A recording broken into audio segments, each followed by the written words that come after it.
എടാ ഒന്ന് നിന്നെ. നീ അവക്ക് എന്തോ പുതിയ ഗിഫ്റ്റൊക്കെ മേടിച്ചു കൊടുക്കെന്ന് പറയാനായിട്ട്.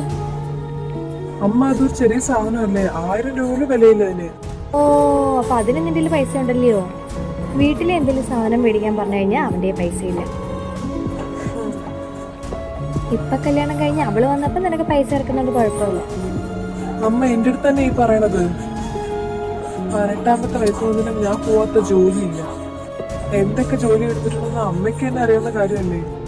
എന്നിട്ട് അമ്മ ഇങ്ങനെ സംസാരിക്കുന്നത് കൊള്ളാമോ? നീ നിന്റെ അധ്വാനത്തിനെ പറ്റി പറയേണ്ട ആവശ്യമില്ല. എന്റെ സ്വപ്നങ്ങളെല്ലാം മാറ്റി വെച്ചിട്ടാണ് ഓരോ കാര്യങ്ങളും ഞാൻ നിങ്ങൾക്ക് വേണ്ടി ചെയ്തത്.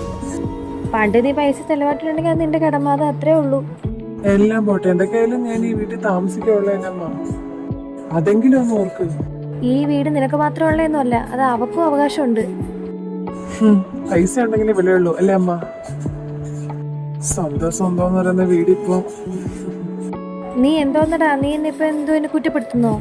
ചേട്ടനമ്മെ കുറ്റപ്പെടുത്തിയതൊന്നുമല്ല, ഒരു സത്യം തിരിച്ചറിഞ്ഞതിന്റെ വേദനയാണ് കേട്ടത്. ഒരു വീട് വേണം എന്ന് ഞാൻ പറഞ്ഞപ്പോ നിങ്ങൾ എന്തോ പറഞ്ഞേ? ഈ വീട് എനിക്ക് സ്വന്തമല്ലേ, അവളെ കെട്ടിച്ചു വിട്ടല്ലേ. ഇപ്പൊ കാര്യങ്ങളൊക്കെ അറിഞ്ഞപ്പം സന്തോഷമായോ? പൈസ ഉണ്ടായിരുന്നപ്പം സ്വന്തം ആവശ്യത്തിനൊന്നും വെക്കാതെ മറ്റുള്ളവർക്ക് വേണ്ടി കൊടുത്ത് ശീലിച്ചുകൊണ്ടല്ലേ ഇപ്പൊ ഇങ്ങനെ പകച്ചു നിൽക്കേണ്ടി വന്നത്. സ്നേഹത്തിന് കണക്ക് ബോധിപ്പിക്കേണ്ടായിരിക്കും, പക്ഷെ നമ്മൾ ആരുടെ മുൻപിലും നാളെ കണക്ക് ബോധിപ്പിക്കേണ്ടി വരരുത്.